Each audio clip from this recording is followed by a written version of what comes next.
चाप अब हो जाबे तू ठंडा बैलवंडा बचना। जितना सुने ही काका सूद ब्याज सहित सुनाऊ। जवन चढ़ल बा गरूर उ भुलाई जइबू और जब पतरके से भेंट होई त जुड़ाई जइबू। जानत हो कि ना? कुत्ता और आदमी में का अंतर बा? का अंतर बा बच्ची तई बता तो। कुकुरे केतनो पियावा कबो आदमी न बने। लेकिन आदमी के 2 पैक पियाई दे देखा वो कुकुर हो जा था कि नहीं हो जा। वो तुरंत कुकुर बने बने में तनिको टाइम न लागे। गोल गोल आरुई प्रताप गल के मुरई सुना हो चिरई सुना हो चिरई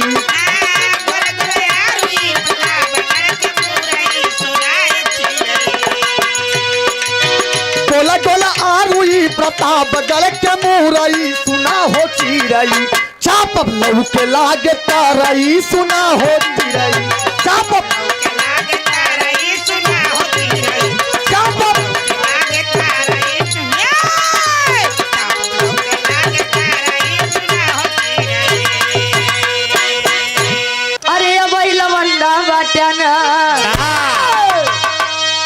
सम्मान देते रहे कुलदीप भैया। अब तो हर बड़का भैया है।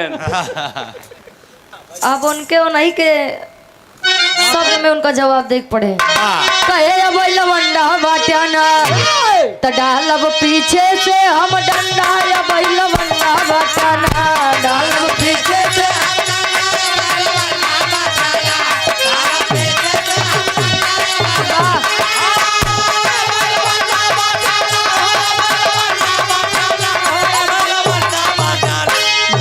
पीछे से हम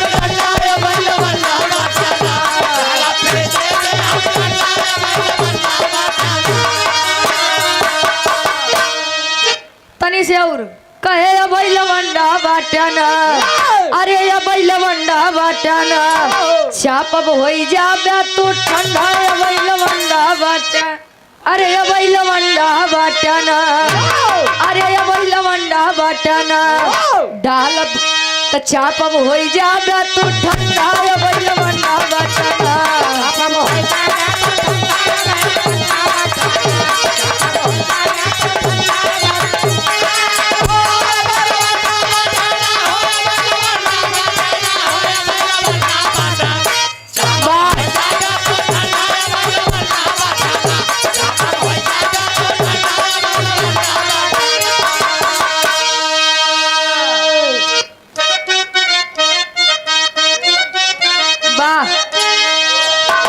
अरे तोरे पीलौ नहीं सारे तोरे तनम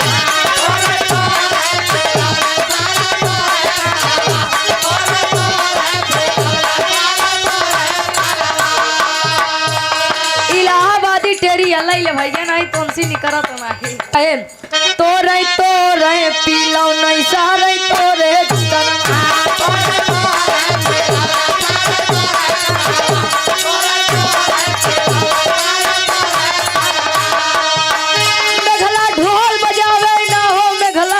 बजावे ए हम तो का एक बात बताओ तो है और अपने कहा ए मीरा सम्राट का सुनाओ तो बैठा तो मेघला ढोल बजावे ना हो मेघला ढोल बजावे ना हो मेघला ढोल बजावे मेघला ढोल बजावे कहा जावे गनवा पीलो नहीं तारे तोरे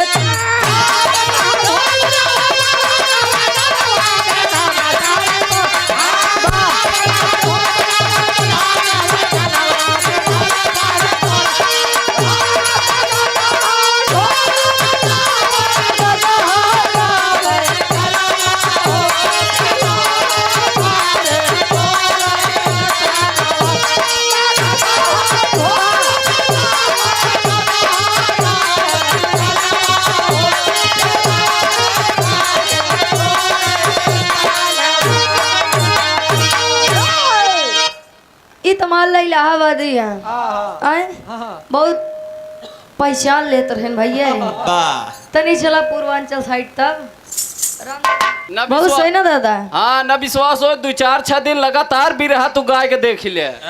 कहन 1.5 घंटा लगा दे सिर्फ धुन तर्ज गावे में। 8:44 पे बिरहा गाँव चालू करन कहन हम 20 मिनट में गावत है। हाँ इनके ये 20 मिनट ऐसे न हो था सैदाबाद का।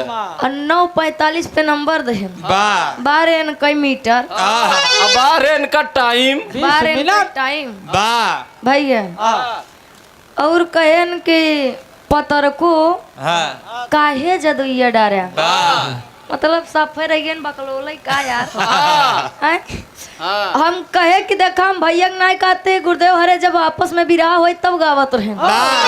आई राजू हम पातर के खुद ही तो का सहूर बताइए। आज कई साल से बिरहा गावत है इनका पता ही नहीं न का बात कहाँ से बा का करबे।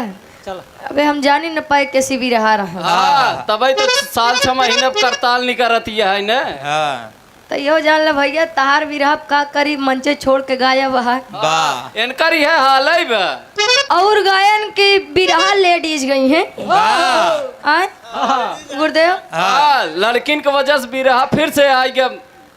नाइट के तो अधर बंदिश का कहारा गा लेता ना पब्लिक सुने के राजी न रहते।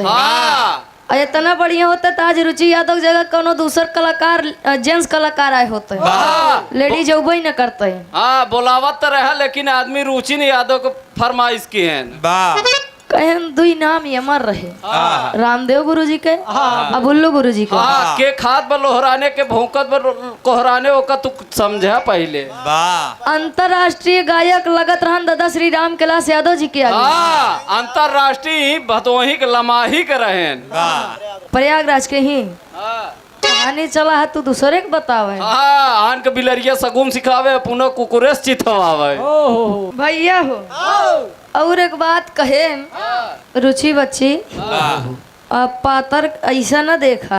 स्टील बॉडी है स्टील बॉडी है स्टील बॉडी है तभी तो स्वर से बेस्वर हो जाता है। कहें गणेश अखाड़ा से गावत यहाँ कौन पहचान दी काका और बतावा कौन पहचान दी उनके ना कूदित जन पे गणेश अखाड़ा से गावत ही। कि जहाँ रोवे के भाव रहा हुआ जौन हल्ला मचवावा बारे कुलदीप यादव इनके जिला जवार में आए रहे गावे बरे। यह इनके ही एक सम्मान है। एक जने खड़ा बहन रे मुलायम यादव गवा है। अब नहीं आए वो मुलायम यादव गवा है। अरे सब सिखाई बिल्ली है हर चीज गणेश गणेश करत है। हम नहीं देखे गणेश अखाड़ा कहे कि तोरे क्षेत्र में आए बाटी अगला पी के डिस्टर्ब करत आए रे भैया शांत रहा जौन गाता पहले सुना होगा। एक न जनी खाली यह जनी जौन हमार जमे चला है तू ज्ञान बतावे हमका। आन के बिलरिया सगुन सिखावे पुनः कुकुरेश चितवावे। जय दा हम गावत तय दाम मंच छोड़ के भागता का समझ में आई तोरे। इनका पता ही नहीं कि मंच होत का मंच का गरिमा का होत है। कलाकार का मतलब क्या होता है। जब तक अगला गावत है तू मंच पे बैठा न तो कहीं अनुमाइश करे बरे बुलावा जाता है तू बार बार हार जाए बारे कुलदीप यादव कोनो जवाब ना बता भैया। ऐसे गावत रहा तोहार कोनो जोड़ ही नहीं बा। हाँ भैया हम कहाँ जोड़ दे। तू ऐसे परा रहा। चला एक छोट सा लोकगीत ले ला उसके बाद कार्यक्रम का समापन बा। काहे से कि बिरहा जब हम शुरू करे का कहे पहाड़पुर के धरती यहाँ लोग बिरहा सुना थिन काका देखा बात के अन्यथा न ले बिरहा हम चालू करे के या बिरहा सुनिस। यही जगतपुर में ककल राम जौन बाटे लाल जी लहरिस कितना बिरहा भावा यही पहाड़पुर वाले से जगतपुर वाले से पूछ ले के बिरहा सुनी से कब बतावा के झंडा उखाड़ के लाई गए उसे पूछा पहले। इनका तो गाना वायरल हो गया भाई भैया उनके गाना वायरल हो गया और यूट्यूब पे हमार देखबा सुधीर भैया हमार देखबा तो ऊपर से लेके नीचे तक एक बिरहा न मिले ना एक है नहीं खाली बस है नहीं कहिए एक गाना वायरल भावा।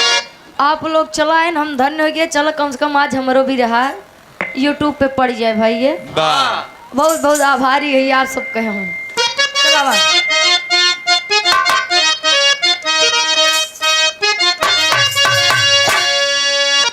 तीन थी सहेली रहलिन एक थी एकदम रुचिए नियर रहल छोटे के देखा में छोट घाव करे गंभीर। हाँ तीनों नैहरे में हाल चाल होत बा बेचारी ने मिल गई है ना, आपस में बतियात है। पहिल की कहे कि सखी का हाल चाल है, कह पूछा मत बहनिया, बड़ी खचाला गाड़ी हो, झटका में पार होत हो।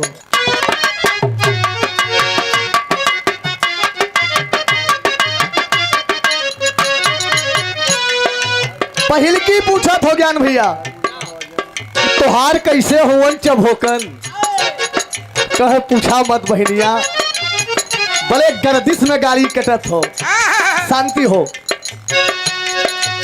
पहिल की बतावत हो, फेंकती हल थारिया हो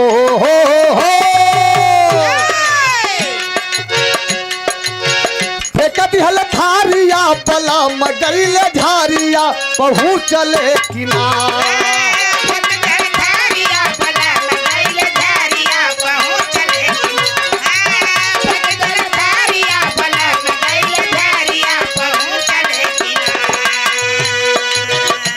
उठहिया में लहरिया, पहुँचले किना। कहे बहनिया, तोहार थरिया बेचलस, हमार बड़ी फदीहत बा। कहे कि बेचा दिहल गागरा हो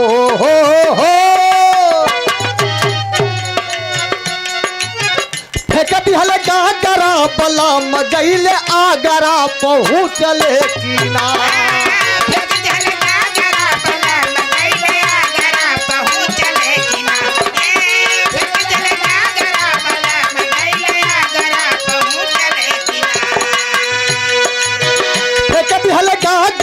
पला मगैले आगरा, पहुँचले किना। रतिया कई के गईले झागरा, पहुँचले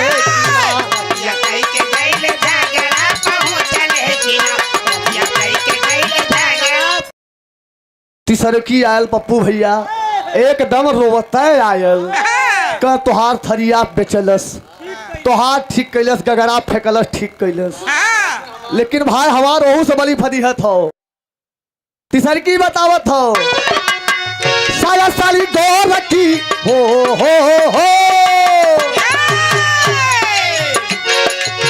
साया साली दो रखी, किला हगा पता रखी, सवा रखी के ना।